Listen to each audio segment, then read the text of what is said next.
Tuesday's Children Career Resource Center program. Tonight, we are presenting a program on interviewing skills. Before we get started and I introduce our facilitators, I just want to ask everybody to please turn your screens on, turn your voice off, and please hold your questions to the very end, and we will take all of your questions and spend as much time as you need answering them. We are having a raffle tonight. For those that stay to the very end, we will pull a name. You'll be notified tomorrow, and you will get a half-hour one-on-one with Fred Strobel. Now, Fred is the head of global HR at Tradeweb. He has been in this business for a very long time, and he would be a great resource for anybody to spend a half hour with. So that we will do at the end of the program. Our second facilitator with Fred is John Egan. And John is a vice president at Lockton Company, corporate and private equity risk management and insurance through transaction liability. And John Egan he is a 9/11 family member. He has been with Tuesday's Children from the very beginning. And he, has just been a fantastic participant in our Career Resource Center programs. He's always open to talk to anybody about their careers, their resumes, interviewing, whatever you need. John's a great source as well. I did neglect to say that Fred Strobel is also a vice chair on the Tuesday's Children Board of Directors. So thank you. Thank you, Fred. So I think that we can basically get started. As I said, please keep your screens on. And one more thing I want to mention is under the umbrella of our Career Resource Center, we do offer one-to-one career mentoring. So if you want advice, individual advice on a specific career path, we will match you with somebody in that career path. If you want somebody to just sort of help you navigate how you enter into the job market, whether it be through internships or through, your interviewing skills, or have somebody read your resume or practice an interview with, we will make that happen for you. So we have a lot of resources. We have a lot of corporate partners that are very willing to help wherever they can. So please take advantage of that. It's a wonderful resource for you. So with no further ado, I think we can get started. Thank you. Kathy, I'm going to turn it over to John to start. I just want to say, when you say things like vice chair, and Fred's been around a long time, I start feeling my age creep up with every word that you use. So I'm gonna let the young John start first, because well, if it makes you feel any better, Fred, look who is saying those words. Yeah. So, I hear words like vice chair, and I immediately think like, oh my God, it's almost over. So why don't you start? Yeah, absolutely. Thanks, Fred. Thanks, Kathy, for the kind introduction. Just to echo Kathy's point about, I'm always willing to help and here to help, and whether it's in the next couple months or 5 years from now, and you find yourself looking for guidance or just want to have a soundboard and someone to talk to about your job, your business, what you're thinking, what you're trying to do, how to network, I'm always happy to have those conversations. All right, Nikki, we'll kick it off with the first slide. So this slide, I think, is always one of the more important ones for me, just because career is a long time. The job search process is a long time. Every time you go through it, it's it takes a lot of work. It takes a lot of effort. And I think one of the hardest things to do and most important things to do is to maintain positivity and know that it's a long process. And if you don't, get responses from submitted resumes or get callbacks after an interview, know that it's not you. This is business. This is life. It's a volume game. You're going to have to talk to a lot of people to find the right one for any opportunity or any, whether it's getting a job or otherwise. So just keep that in mind and do your best, because it's tough, you know, when you're searching for a while, you're not getting the jobs you want, you're not getting the offers you want. You know, it'll inevitably weigh on you. So recognizing that, and you know, kind of getting in the mindset of focusing on the process and not the immediate results, right? So if you know that you're just going to focus on getting your resume out, talking to as many people as possible, learning from each conversation you have, each meeting, each interview, and you know, kind of taking the little wins, and knowing it's going to be a long process and it takes a long time often you know, to find to find a gig, to find the right gig. It becomes a little easier to kind of roll with the punches as you're going through there, because inevitably there's always going to be something around that. You know, something else too is just when you're marketing yourself and when you're figuring out what you want to do, is it's important to focus and find things that you're a right fit for, that you're going to excel at.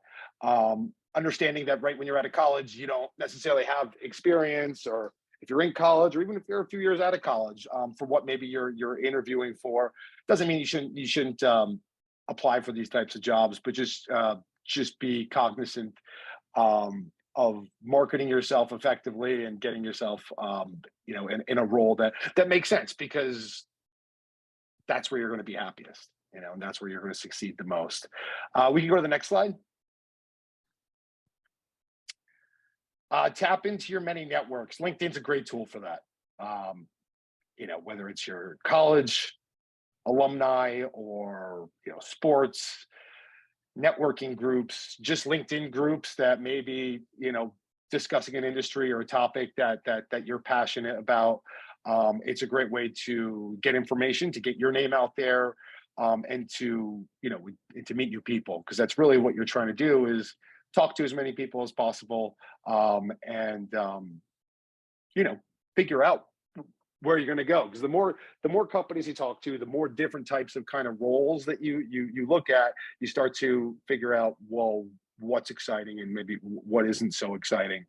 And LinkedIn's just a great tool to market yourself, and whether you like chess or, you know, art or music, or the, you know, the New York Jets like Fred, you'll find some other people that you know, will have similar interests, that, you know, you can often leverage and just have a conversation, right? Because that's really what you're trying to do, is talk to people, be your authentic self, be empathetic, ask questions about, you know, them and the role, and be curious. And the more you do that, the more information you're going to get, the more comfortable you're going to be. And it's not always easy to, you know, kind of get comfortable, especially when you've never spoken to someone before, or it's an interview, or, you know, they have a vice chairman title, whatever it might be. Know that, look, we're all people, we're all working hard, and people just appreciate authenticity and sincerity. And it's okay to ask questions. It's okay to not know everything. And so take, you know, opportunities you have to meet with companies, meet with people, talk to people, as, you know, opportunities to really learn and hopefully make a contact. And you never know if someone you're talking to or meet in an interview now, or you know, that you're speaking to or networking with, they may not be able to help you with a job or networking or anything at the moment, but, you know, in 3 years and 5 years and 10 years, they could be the person that gives you, you know, your favorite job ever, or helps you get there, or helps you get business. So that's something to always keep in mind. It's a long game. You know, it's not a finite game. This is not 4 quarters. This is, you know, for most of your life. So, you know, you got to treat it that way, and don't, for your own, you know, mental health, don't expect, you know, and don't think that, that it's not worth your time, or just because something didn't lead to something, that it wasn't time well spent, because in the long term, all these encounters, all this information, all these people you meet, are going to are going to be beneficial to how you move forward and what you think and what you do, and help you get to know industries and people and business better. We can jump to the third slide. Thank you. Ways to expand your network. I'm a big advocate of being your own headhunter, being your own recruiter, and being your own advocate, because no one's going to advocate for you better than you. So the more you can, if there's jobs and there's positions that you're applying to or you're looking at, try to figure out who's the hiring manager. Go on LinkedIn, see if there's any common interest or connections or anything. And even if there isn't, reach out to the people, introduce yourself, and even if maybe they're not involved in the role, but they're at the company, it's a great way to learn about that company and about what that role, may be, because roles are different at every company. And so you really need to get to know the specific company, the specific role in certain cases, to know if it's going to be a good fit, to know something you're going to want to do every day and be happy doing every day.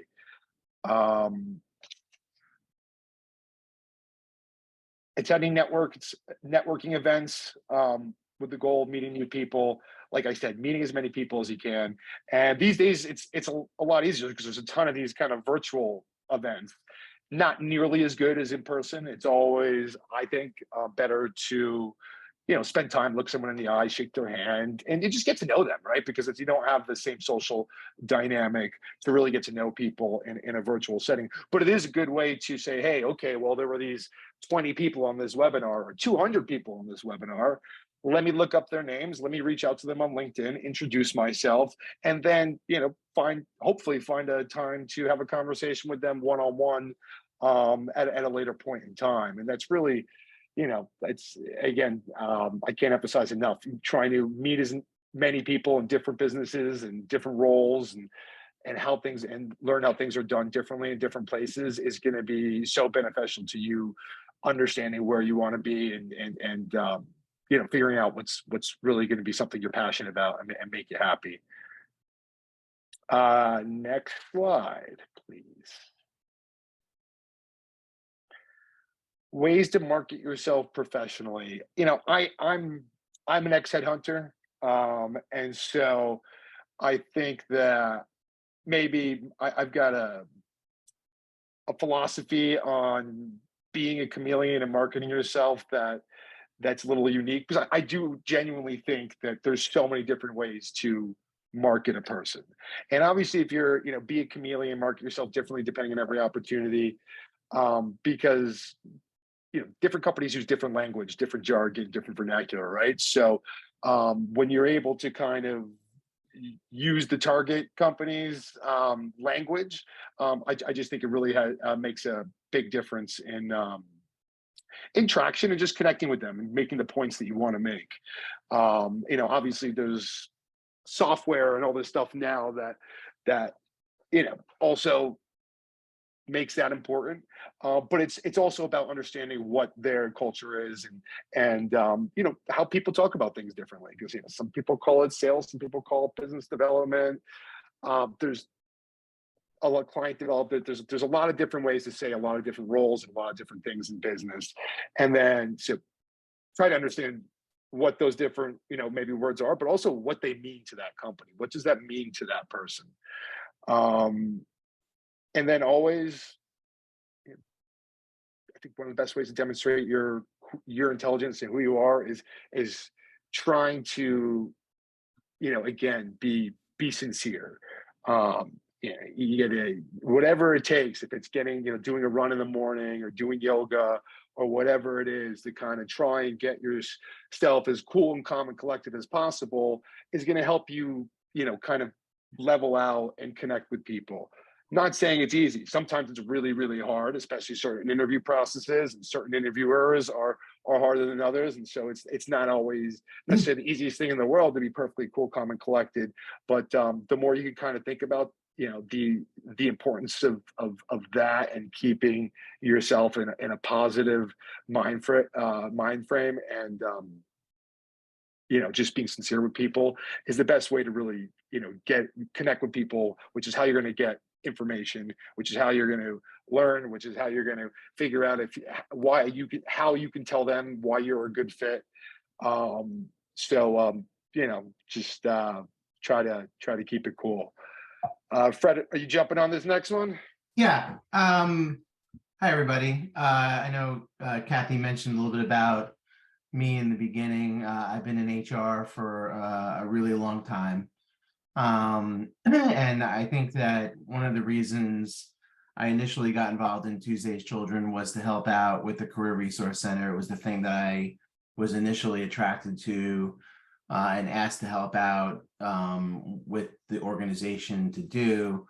And just to kind of tell you a quick story, one of the first things that I did was we ran these types of career nights at different places throughout New York City. They eventually wound up being done at the LinkedIn headquarters, which I know we still do a version of this actually, but I was involved in doing that and providing this type of advice and feedback. And we had some of the LinkedIn people help us, which I know we still do, I think, to an extent as well.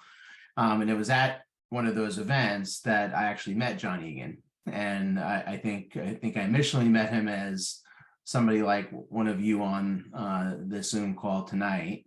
Then eventually he became a co-presenter, and eventually he became a partner. But one of the things that I would say that he talked about in one of the earlier slides is perseverance. And I think all of you, as part of the mission of this organization, going through what you've gone through and being exposed to this organization, have had to use perseverance to be successful. And that is something that you need to be accustomed to in a job search, and kind of using what you have in your toolkit and applying it to this process is something I think that's very important.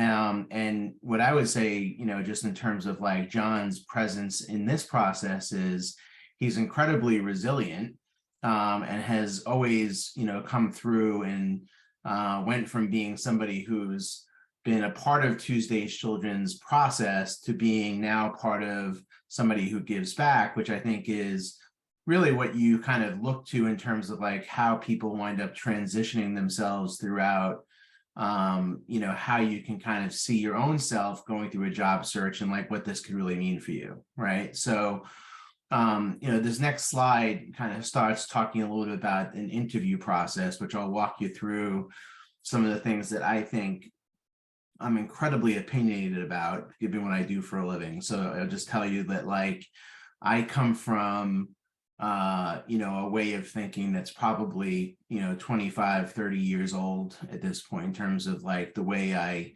think things should be, as opposed to the way things maybe might have transitioned over the years. But I still think they kind of, hold really true in terms of some of the basics behind what you should be thinking about going through an interview process, right? Like, and sometimes I just hung up the phone with my stepson. He's interviewing for a job for a financial services company. And he's like, I completely bombed. And I said, well, why did you bomb? He's like, well, I wasn't prepared to answer these 5 or 6 questions. And I'm going to write them an email and tell them that now I know the answers. And I'm like, okay, well, that's kind of like not the point. Maybe for the next 5 interviews you have, maybe you could at least now know that those are the types of questions you're going to be asked. So you're better prepared. It's an experience, right? You got to go through and know that sometimes you're going to get caught not knowing all the answers, and that's okay. Sometimes that's going to happen, but you learn through those things. What's going to happen, what's not going to happen, what you can do better the next time. And that's all part of the process. And nothing's ever like completely a catastrophe just because one thing doesn't go well, right? So, but this process and going through the next 15, 20 minutes of me talking through some of these things might help you learn some things that can help you with understanding some of that, right? When you go to a company and apply to a job, right? You want to know in your mind, why would you want to work for this company? Like, do you have any interest of working there?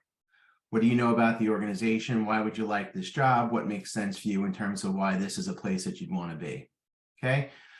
Now, you might say to yourself, like, I have no interest in working for this company, but I like the job. So therefore, like, I can probably say, this is an interesting type of job in a company that I probably don't love what they do, but I at least say I love the job. That's fine. But you at least have to explain to somebody something about the company that they do so that you have some awareness of it. I'll give you an example. I love Apple. I love Apple products. I have a Mac, I have a phone, I have an iPad, right? I probably would love working for Apple, maybe, who knows, right? I've been in financial services like from the beginning of time for me in terms of what I do for a living, because I live in New York City. I don't really love financial services. Now, I'm not going to tell them that. They'd probably just expose myself. But like, the point is that like, I love being an HR person, right? I love doing what I do for a living, but I have to know something about TradeWeb before I walk in the door and interview for that job to explain to them I know something about the company, right? That's kind of like table stakes. So you're going in for an interview. Why do you want to work for the company? If you don't really want to work for the company, at least got to know something about them. You at least have to like the job that you're applying for, have that kind of figured out for yourself before you walk in the door, or if you're going for an interview, just a basic thing that you want to just have covered, right? You want to have some of those bases covered before you walk in. Next slide. Where do you get that information? Everything's at your fingertips. There's no encyclopedias anymore. You have to go to the library. Everything is literally on your phone, on your computer. You can have all that information prepared for you. There's nothing you can't find on Google today. You can find every piece of information about the company, and it's all available for you really easily to find all that stuff. The next slide, if you can, Nikki. Glassdoor. If you don't know what Glassdoor is, you should find out, write it down. It's a website that basically gives you just like all the rankings. It's just like TripAdvisor or Yelp for every company that's out there. Don't overly pay too much attention to the reviews unless they're all disastrous. Just like for the restaurants that you know you like and only has 3 stars, like usually the only people that write reviews are people that are encouraged to by the HR department, or people who are like completely pissed off because they got fired. Okay, so like don't overly like look at the reviews, but get a sense about the organization, the size, the age, the locations, like what the parent organization is, the subsidiaries, what they kind of do. Get a feel for the company. LinkedIn, as John mentioned, good place to look. All this information is free. Okay, you can find all this stuff out. It's easy to find. You don't have to do a lot looking for it. It's pretty much out there for you to find without much trouble. Okay. In terms of preparation, again, go to Google. Depending on the job you're putting in for, okay? Every job you're putting in for, if you type in customer service representative sample questions, you'll find 1,000 of them, right? You're applying for an operations job, sample questions, there's 1,000 of them. You're applying for human resources, sample questions, there's 1,000 of them. You'll find anything you want on there, okay? Put some cards together for yourself, sample questions, what your answers would be. Just give yourself as much preparation time as you can. And then set up your smartphone in front of you. I know it sounds weird. Okay, I used to say talk in front of the mirror and look at the mirror and answer the questions. You can do it on your phone now and tape yourself. Okay, practice. It works, right? Get yourself comfortable giving answers to questions that you think you might get. The truth is, just like my stepson, who I spoke to 15 minutes before this call, you're going to get thrown. It's okay, right? There's going to be questions that come up you don't know the answers to, or you might stumble over, you might not feel comfortable with. That's okay. I've been doing interviews for almost 30 years. I get it. It's okay, right? But you want to at least know with some certainty that you can get through the majority of the ones that you're going to be asked with ease. And for the most part, everybody's nervous. It's okay. Everybody gets it, but you're going to get through the majority of the ones that you know you can answer if you do the practice beforehand. John mentioned good feedback. Look for people at LinkedIn who worked in similar roles. See if you know anybody that worked in the company. Do some research about the other people on the teams that are there. Take a look at their backgrounds. Take a look at what they've done. LinkedIn is the golden ticket. You can find anything you want about anybody that works in those companies on those websites. It gives you a lot of information: who runs the HR department, what the person's job is, where they went to school. If you find out that they went to a similar school that you know about, or you know somebody that went to that school, it's a frame of reference for you to kind of break the ice, right? Oh, you went to University of Miami. My friend went to University of Miami. Like, did you? I used to live in Miami, or I used to live in Buffalo, or whatever it might be. Any kind of reference to kind of make things a little bit like easier for you to kind of ease into the conversation. It's free information. You can find it out there on the internet anytime you want. If you are in New York, and I know not all of you are, information about salary ranges, and California, by the way, and some other states, I'm not exactly sure of all of them, salary ranges are stated in every job description today. Doesn't mean that that's what you're going to get paid, but in New York City, at least, they are stated. You can find out a range ahead of time. I don't think that you necessarily have to insist on it, but if it's important for you to know in advance, you can ask and find out that information. You should know a little bit about the job description as it's posted. You should ask who you're interviewing with, if you can find out in advance. Know who you're interviewing with, title, pronunciation, position, if you can find out, so you know who you're meeting with. When you have all that together, we talked about having the list of questions, what the position is, know a little bit about the organization, have it all kind of listed out for yourself in advance. All of these things, even if you have one or two pieces of paper, you've typed them up or you've written it out, the reason you do this stuff is for one reason and one reason only. It helps with your nerves. That's it.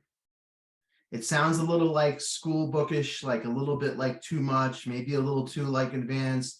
You want to use your iPhone and use your notes app to do it and not write it all out, that's fine. Any preparation that you're doing, right, is helping with your nerves. Because if you have it someplace, you can look at it, you can refer to it, you can read it. When you're sitting out in the parking lot or downstairs in the coffee shop, which we'll get to in a minute, for the half hour before your interview starts and you have something to read through, it just helps with your nerves. That's all it is. So like, it's all an anxiety issue. We can go to the next one. Okay, resumes. You want to make sure from your resume perspective, your resume and your LinkedIn profile, to the extent possible, should mirror each other. Okay. Your LinkedIn profile will probably get more attention than your resume going forward, if it hasn't already been the case. Resumes are quickly being replaced. Make sure you have a nice professional picture. If you don't have one, get somebody to use your iPhone if you have one, or your Samsung. Take a nice picture of you, not the one with your arm around your significant other at the latest happy hour or from a wedding picture. Like, make sure it looks decent, okay? Make sure that all the information matches your LinkedIn profile to your resume. If you don't have a LinkedIn profile, as you can see, I wrote here, what, you don't have one? You need to have one, okay?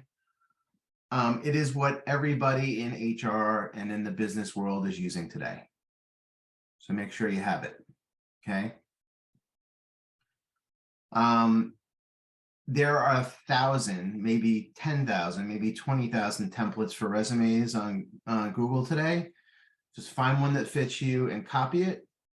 Make sure you have at least 2 people look at it and make sure you have no typos before you send it to anybody. And I'm talking about everybody should do that. Like, I am a son of a printer and I send it to 2 people to look at it, because anybody that is subject to anybody sending something out with a typo. Okay. You can go to the next page. So this is where I start sounding like somebody who's like been doing this for too long. If I don't already. Decide what you're going to wear the day before, lay it out. Make sure you have everything done. Okay. Shirt, outfit, everything kind of ready. Have all your materials organized and ready to go. Okay.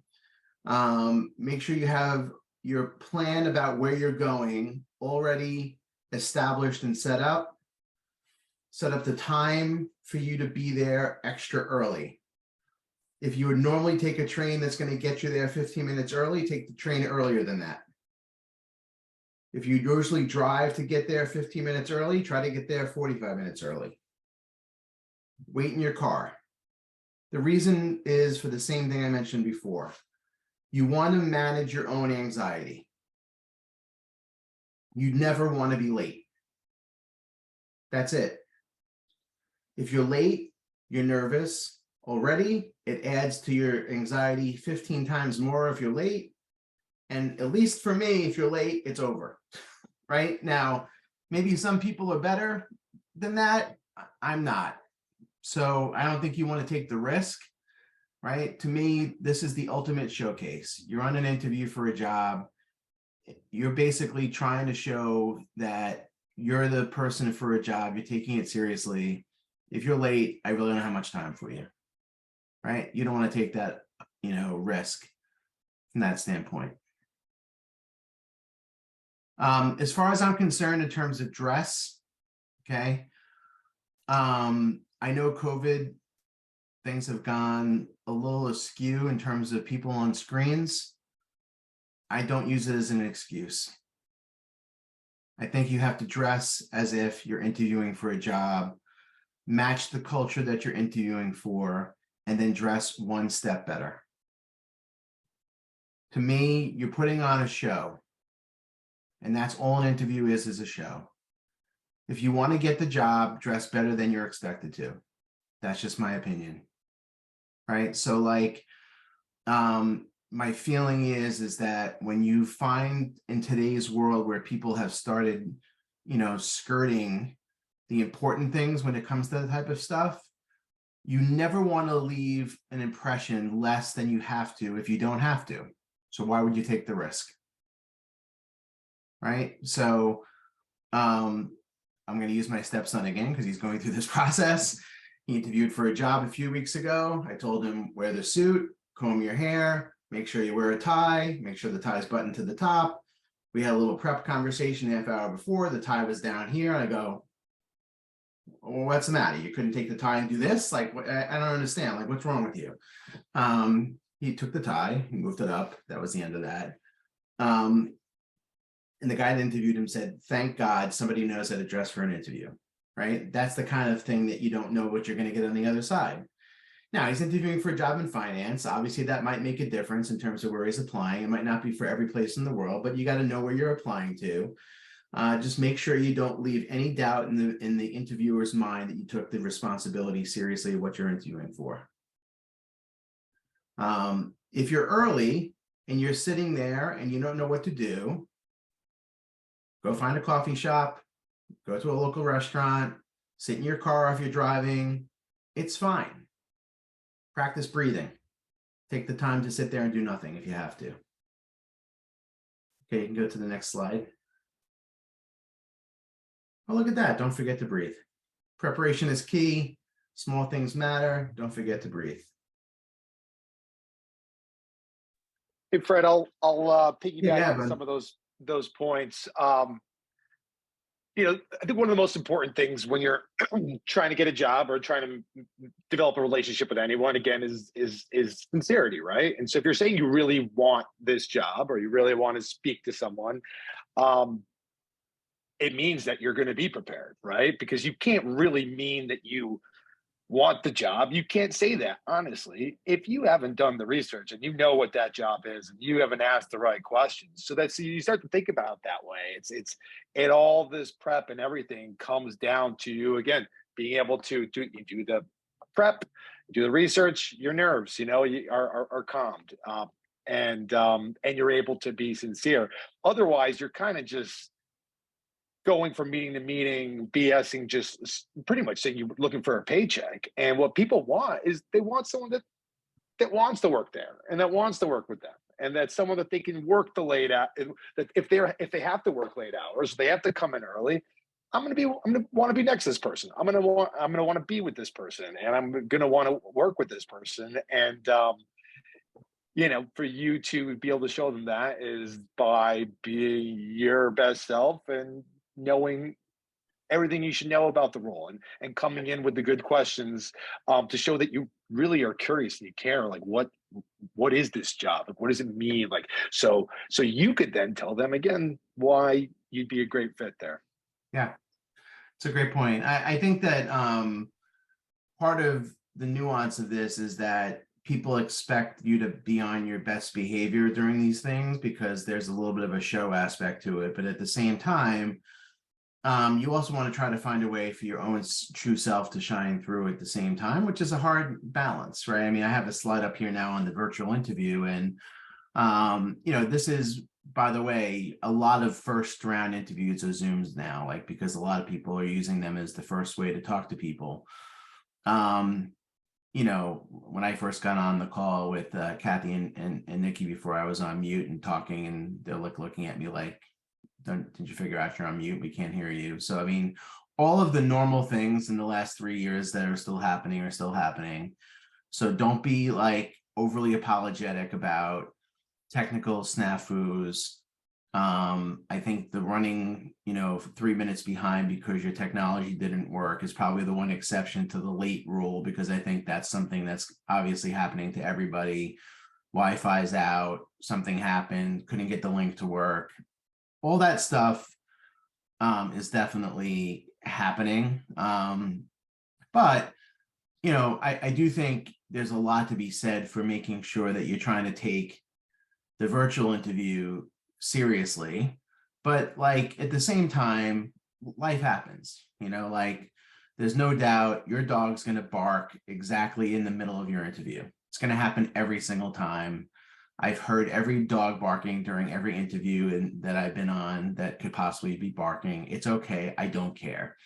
The baby that's in the next room is going to cry during the middle of the interview. I don't care. Like, it's life. That's what happened during COVID. Everybody's in everybody's living rooms, and whatever happens, happens. So apologize, move on. It's okay.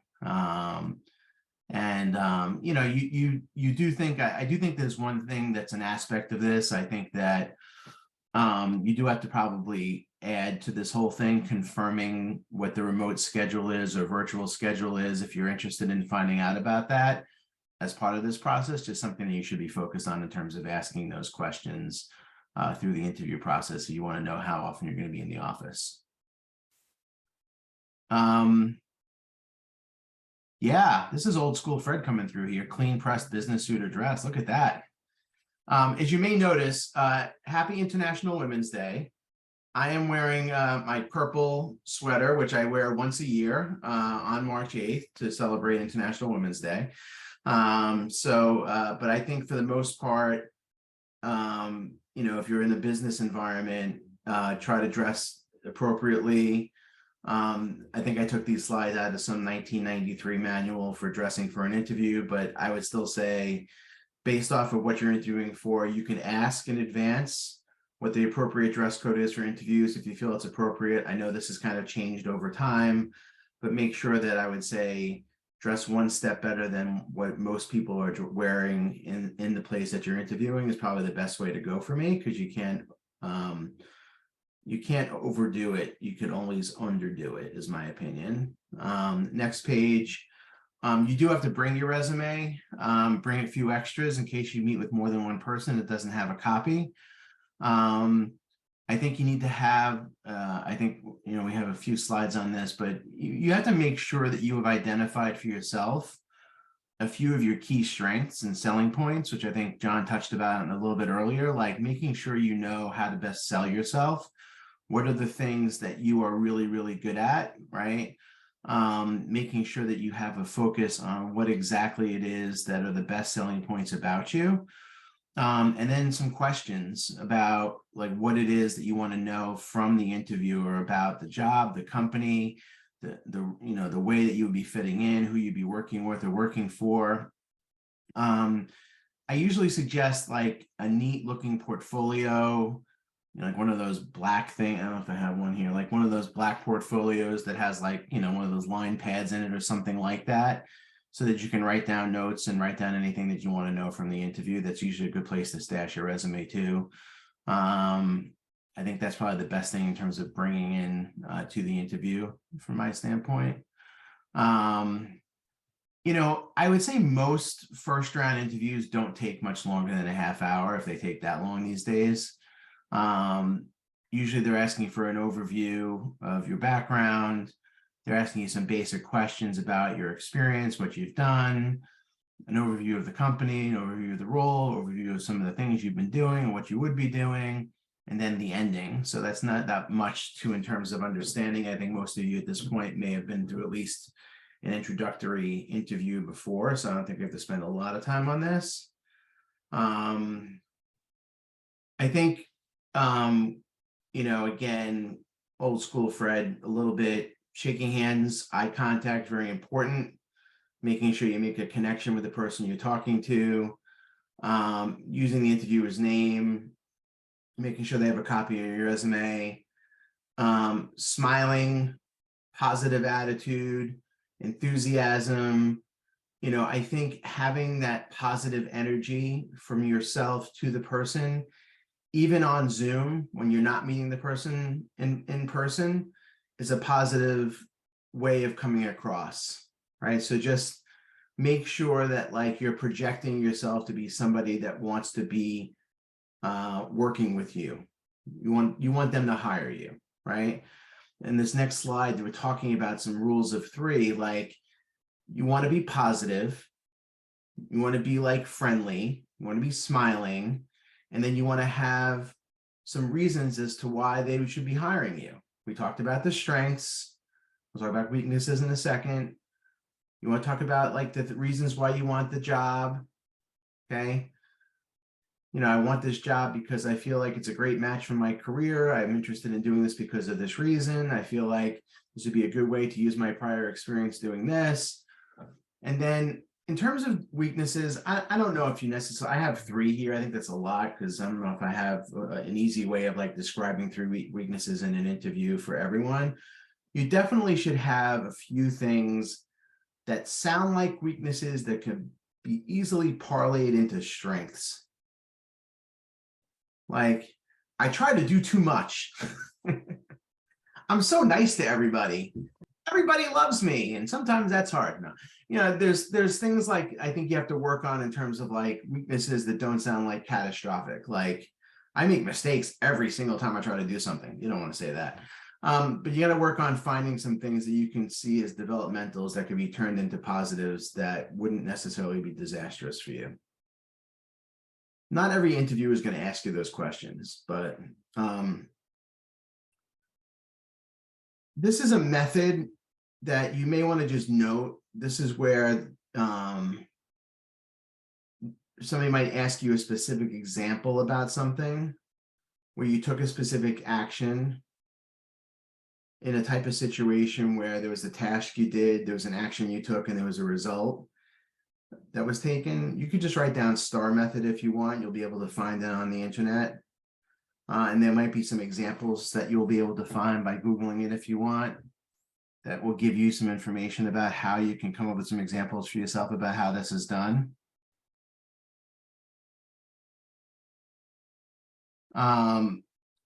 This is another type of way of, you could also type in BBI interview if you want.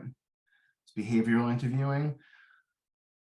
These types of interviews are meant to give you some like specific behavioral interviewing paths of how you decided to do something that describes your specific behavior patterns in terms of why you did something. So for instance, describing a complex assignment that you did and what your role was in it, right? So making sure that you're giving some specific examples of like what your role was in that responsibility, or if you had a leadership function and you did something, and like how you demonstrated leadership in that particular role. They're looking for actual behavioral based answers to your questions, as opposed to asking you specifics about what you actually did in a particular role. So these are some specific questions that you would find in those types of interviews. I don't necessarily would say that these are things that you'd find in like screening interviews. There might be some things that you'd find in later rounds for particular jobs. And again, just like we were just talking about, when you're looking for like questions that are related to how you're answering things and feeding off the interviewer, obviously everybody's a little different and their approach to how they're going to respond to you might be a little different. So you want to listen to their cues in terms of how they're responding to you throughout the process, right? Make sure you're watching for their cues, making sure that you're not giving yes or no answers. You're trying to be as thoughtful and complete as possible. You also want to be truthful, right? Making sure that you're giving them the information that they're looking for. And again, I think the positivity and the smiling obviously helps when you're going through the answering the questions for them.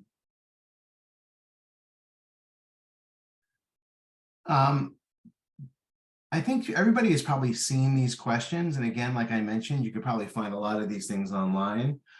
I always like the question, like, where do you see yourself in 3 years? I'm like, I'm not sure I'm going to see myself in 3 hours, no less 3 years, but you can obviously try to explain to these people how you like to see yourself. They're like, well, I like to see myself here in a bigger job, making more money. There's always like the best question. I know that the one in here is about the animal. Which one would it be and why? I always like the one that's like, how do you eat an Oreo cookie? And I'm like, what are you trying to get from people asking these silly questions? I'm not exactly sure what you're trying to get at. These are some things that you might get asked. Some of them are more traditional, some of them are different. Some of them are meant to elicit from you some thought process about how you think about yourself. You could be asked anything. I like asking who is your best boss and worst boss, just so you know, because it tells me that a little bit about what kind of person motivates you and what kind of person doesn't motivate you. And I also, in those cases, know who you're going to be working for, and it would help me understand whether you'd work well for that person or not based on what you say. So there's no right or wrong answer in that particular situation. It just gives me a little bit of a sense in terms of like what you're used to and whether you'd work for that person or not. So there's really no way of you answering it right or wrong. But if I know you're going to work for Sarah, and Sarah's a particular type of person, it might not work out based on the way you answer that question.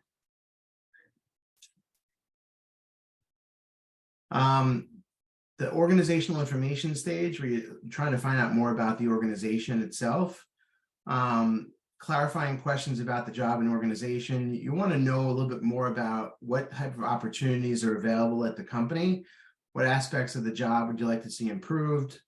What are the challenges facing the people in the positions that are in the job today? You want to probe a little bit more about like, why are the people why is the job open, right? Like, did the person leave? Did the person get promoted? Is there room for upward mobility? How am I going to be evaluated? Like, do I get a review every 6 months? Do I get a review at the end of the year? What's the culture like? I think people want to ask about, like, are there different types of groups I can join to get acclimated to the culture? For instance, my company, we have a diversity group. We have a global women's network. What's the culture like? There are things that you can ask about the organization that express and probe on things that might be interesting to you. We have a philanthropy group as an example in my organization. Like, you could ask questions like that. Those are the types of questions you can prepare in advance to show your interest and a level of depth about your questions about the organization. That would show you're thinking a little bit more about the company as a whole and your interest in it, that are a little different than the normal questions you would ask just about the job itself.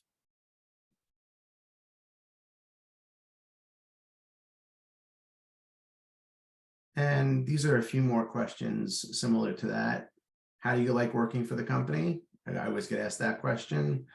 How are new projects or jobs determined or evaluated? And tell me about your background and how working at the company satisfies your career desires. I'm not really sure I've been asked that one, but you could definitely ask those questions as well, which are all kind of similar in the vein of asking those questions about that. I always love at the end of an interview when an interviewee kind of does a little bit of a summary. And I don't think this is done enough. I think usually as an interviewer, I say, okay, well, thank you for coming in and going through all your information. I think it'd be very powerful for somebody who's actually doing an interview to say, I just want to reiterate that I'm really interested in the role.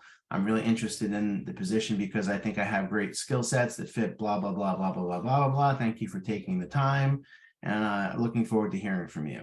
I think just saying a few words just like that would be really helpful in terms of like giving us a quick summary of like your interest and reiterating why you think you're a good candidate for the role. So that's just my view and why I kept this slide in there. And I think this is the last slide for us, which is just a checklist of all the things that we just covered. And I think